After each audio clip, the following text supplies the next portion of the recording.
শুভ সকাল বন্ধুরা। আপনারা কেমন আছেন? নিশ্চয়ই ভালো আছেন এবং ভালো থাকবেন সেটাই কামনা করি। বন্ধুরা, জীবনকে আমরা উপভোগ করতে চাই কিন্তু অনেক সময় শারীরিক কারণে তা হয়ে ওঠে না। জীবনকে উপভোগ করতে গেলে আপনাকে ভালোভাবে বাঁচতে হবে।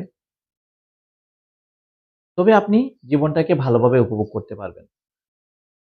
আমরা জীবনটা ভালো কাটানোর জন্য অনেক রকম ইনভেস্টমেন্ট করি। সেরূপ হেলথের কিছু ইনভেস্টমেন্ট আছে। সেগুলো যদি আমরা প্র্যাকটিস করি আমাদের অল্প বয়স থেকে অর্থাৎ কম বয়স থেকে তাহলে আমাদের জীবনটা ভালো হবে, সুন্দর হবে। আজকে আমি এরকম কিছু টপিকস নিয়ে আলোচনা করব। সেগুলো এক ধরনের হেলথ ইনভেস্টমেন্ট যা আপনার লাইফকে ভালো রাখবে, দীর্ঘায়িত রাখবে। আমি Indrajit. Welcome to health care homeopathy centre Sreemangal. আমি একজন homeopathic physician and public health consultant. আজকে আমাদের টপিকস অফ ডিসকাশন হচ্ছে কি, কি হ্যাবিট আমরা তৈরি করব আমাদের ছোটবেলা থেকে যাতে আমাদের স্বাস্থ্য ও জীবন সুন্দর থাকে। নাম্বার 1, আমাদের ওভার ইটিং বন্ধ করতে হবে। অর্থাৎ বেশি খাওয়া বন্ধ করতে হবে। খাবার কম খেলে আমাদের পেটে চর্বি কমে, সেন্ট্রাল ওবেসিটি কমে, কার্ডিওভাস্কুলার রিস্ক ফ্যাক্টর কমে যায়। শরীরের ওজন কমে যায়।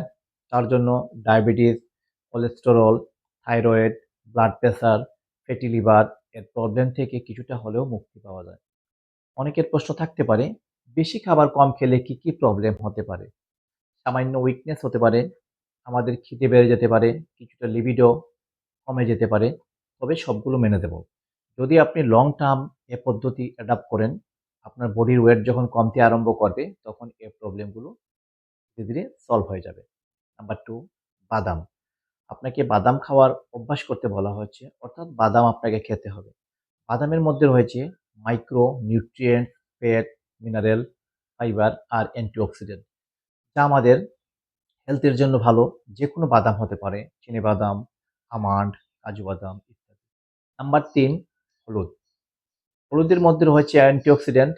এটি আমাদের এজিং ফ্যাক্টর অর্থাৎ বার্ধক্য প্রতিরোধ করে, হার্টের স্বাস্থ্য ভালো রাখে, ব্রেন ভালো রাখে, ক্যান্সার থেকে দূরে রাখে। সুতরাং আপনাকে হলুদ খাওয়ার অভ্যাস করতে হবে। নাম্বার 4, প্ল্যান্ট সোর্স থেকে খাবার নিতে হবে। যেমন মাছ, মাংস যতটা খাচ্ছেন তার থেকে কমিয়ে উদ্ভিজ্জ খাবার, শাকসবজি, ফলমূল এগুলো খাবার বেশি করে খেতে হবে। নাম্বার 5, আপনি ফিজিক্যালি অ্যাক্টিভ থাকবেন। প্রতিদিন অন্তত 30 থেকে 45 মিনিট হাঁটবেন। নাম্বার 6, আপনার যদি স্মোকিং এর অভ্যাস থাকে তা আপনাকে বন্ধ করতে হবে। যারা স্মোক করেন তাদের আয়ু প্রায় অনেকাংশ কমে যায় এবং ফুসফুসের নানাবিধ রোগের শিকার হতে পারেন এবং প্রিমেচিউর ডেথ এর পার্সেন্টেজও বেড়ে যায়। নাম্বার 7, অ্যালকোহল খাওয়ার অভ্যাস থাকলে তা আপনাকে বন্ধ করতে হবে। যদি বন্ধ না করেন তাহলে নানা রকম লিভার ডিজিজের মুখোমুখি আপনাকে হতে হবে। নাম্বার 8, আপনার হ্যাপিনেসটাকে প্রায়োরিটি দিতে হবে। আপনার মনে আনন্দ রাখতে হবে। নাম্বার 9, ক্রনিক অ্যাংজাইটি, ডিপ্রেশন যাদের আছে তাদেরকে বলছি চিকিৎসা করাবেন ডাক্তার অথবা সাইকিয়াট্রিক এর মাধ্যমে এবং সুস্থ থাকার চেষ্টা করতে হবে। নাম্বার 10, আপনাকে সামাজিক কাজে অংশগ্রহণ করতে হবে। আপনাকে সোশ্যালাইজেশন হতে হবে। নাম্বার 11, আপনার ডিসিপ্লিন মানতে হবে। আপনি যদি ডিসিপ্লিন না মানেন তাহলে আপনি সুস্বাস্থ্যের অধিকারী থাকবেন না। সুতরাং আপনাকে ডিসিপ্লিন মানতে হবে।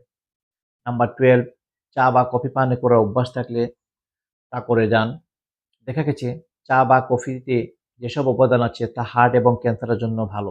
তবে চেষ্টা করবেন চা বা কফি যাই হোক না কেন 4 কাপের কম খাবেন, এর বেশি নয়।